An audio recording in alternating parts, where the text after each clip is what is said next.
अस्सलामुअलैकुम। मोहम्मद अज़हर सिद्दीक अपने programme political diaries के साथ हाजिर खिदमत है। 26 मार्च 2024 मंगल का दिन है। साइफर का केस आज चलना है और साइफर के केस में मैं आपको पहले दिन से कह रहा हूं इमरान खान की बरियत है। और 27 तारीख को इद्दत वाला केस भी लगा हुआ है। सेशन जज के अदालत में अपील लगी है, वो भी बरियत है। बाकी साफ शफाफ इलेक्शन कराने के हवाले से जो मामला चल रहे हैं वो आपके सामने है। वो यानी अजीब व गरीब सी एक शक्ल बन चुकी हुई है। साथ साथ ही आज मुनस लाई और चौधरी परवेज़ लाई का कागजात नामजदगी मुस्तरद करने के खिलाफ अपीलें जो है ना उसकी समाअत होनी है। यानी फाश इससे बड़ा और दौर क्या होगा कि आप इलेक्शन लड़ना चाहते हैं आइन और कानून के मुताबिक, जो आपका हक है, मगर आपको इलेक्शन ही लड़ने दिया जा रहा है। पहले या आपके कागजात नामजदगी मुस्तरद, फिर और कई एतराज़ात, फिर कहानियाँ तोता मैना की कहानियाँ, और उसके लिए एक बड़ी लंबी तवील जदोजहद है। चौधरी परवेज़ लाई बड़ा खड़ा रहा है। चौधरी परवेज़ लाई पीछे नहीं हटा इस सारे काम में, याद रखिएगा। चौधरी परवेज़ लाई ने हर स्टेज के ऊपर फ्रंट पे आकर एक रोल प्ले किया है और वो उसको उस बात को लेकर चले हैं। ये बड़ी बात है, ये छोटी बात नहीं है। चौधरी परवेज़ लाई के केस में कोई कागजात देखें, गिरफ्तार हैं, मोनस जो हैं वो मुल्क से बाहर हैं। इश्तिहारी को रोकने के हवाले से कोई ऐसी बात नहीं, कोई ऐसा पैरामीटर नहीं है कि जो ये साबित करे कि इश्तिहारी को हर हालत में पेश होना है। इश्तिहारी को कोर्ट की हेयरिंग के कॉन्टेक्स्ट में और हवाले से बात है। और इसमें मैं नवाज शरीफ का मुझे अच्छी तरह याद है, आपको याद होगा कि ये इश्तिहारी था, ये टीवी और आते थे तो मैं पैमरा में गया था। पैमरा में उनके खिलाफ कहा था इसहाक डार और नवाज शरीफ के अगेंस्ट, और पैमरा ने फिर इन पर पाबंदी लगाई थी कि आपने टीवी चैनल्स पे नहीं आ सकते हैं। ये रिकॉर्ड के ऊपर चीज़ें अवेलेबल हैं। मैंने ऐसी कोई बात नहीं की है कि जो रिकॉर्ड पे ना हो, हर चीज़ रिकॉर्ड के ऊपर अवेलेबल है। तो इश्तिहारी के कॉन्टेक्स्ट में अगर देखा जाए तो वो तो पैरामीटर और हैं, लेकिन इसमें सुप्रीम कोर्ट क्या बैठी है कि आप इश्तिहारी की बुनियाद पर कागजात नामजदगी मुस्तरद नहीं कर सकते।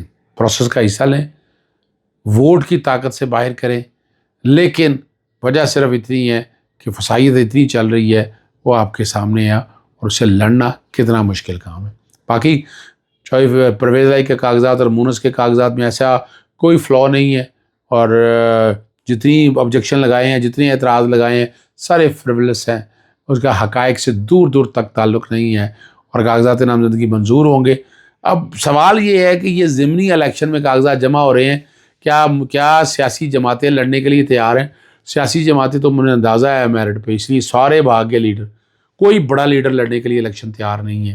उन्हें पता है कि हारना है और कि हवा चल रही है उनके खिलाफ, और हर एक को नज़र आ रहा है कि हालात किस सिमत में चल रहे हैं। अगला मामला वो साइफर की हेयरिंग है। साइफर की हेयरिंग में अच्छा हाँ, दो मामले और बड़े अहम हैं कि जिसमें मुतफ़र्रिक़ दरख्वास्तें दायर की हैं। पेशावर हाई कोर्ट ने तो फैसला दे दिया है। सेक्शन 104 और रूल 94 के कॉन्टेक्स्ट में मैं डिसीजन नहीं आया मेरे पास। डिसीजन जैसे आता है वो मैंने पढ़ना है और वो बात करनी है आर्टिकल 51 और आर्टिकल 106 के हवाले से कि आप एक सियासी जमात के तौर पर आते हैं। यानी पाकिस्तान तहरीक इंसाफ इलेक्शन लड़ी, कुछ नहीं किया, और वो कागजात नामजदगी जमा हुए बतौर मैंने भी जमा कराए थे, बतौर लिखा था मैंने कैंडिडेट के तौर पर कि PTI का कहें। इन बिटवीन फैसला आ जाता है और आपसे छीन लिया जाता है बल्ला। और 215 सेक्शन को मैंने चैलेंज करने का कहा, मुझे कहा कि नहीं चैलेंज ना रोक लें आप। उनके माइंड में ये बात थी सच पेशावर हाई कोर्ट इसके बगैर चली जाएगी, लेकिन मेरा नुक्ता नज़र बड़ा क्लियर था कि जब तक सेक्शन 215 नहीं चैलेंज करेंगे ये बात ख़त्म नहीं होगी। सेक्शन 215 जो है ये आइन से मुतसादिम है, आर्टिकल 17 से मुतसादिम है। तो ये वाला मामला जो है ये चैलेंज तो करना बनता था, हम नहीं किया। इन बिटवीन फैसला आ गया, फिर हम चले गए बल्लेबाज की तरफ और शरानी ग्रुप की तरफ।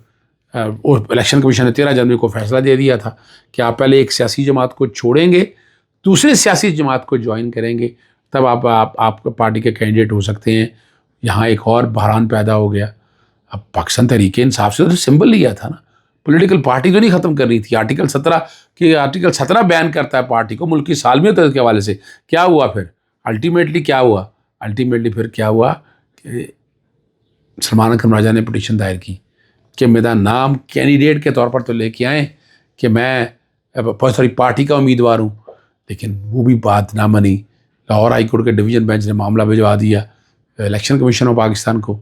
इलेक्शन कमीशन ऑफ पाकिस्तान ने वो वाला फैसला जो है पार्टी वाला जो है कि पॉलिटिकल पार्टी के तौर पर फॉर्म 33 के हवाले से वो मुस्तरद कर दिया, और यूं आज़ाद उम्मीदवार के तौर पर जहेज़ के सामान से पाकिस्तान तहरीक इंसाफ ने इलेक्शन लड़ा। फिर क्या हुआ?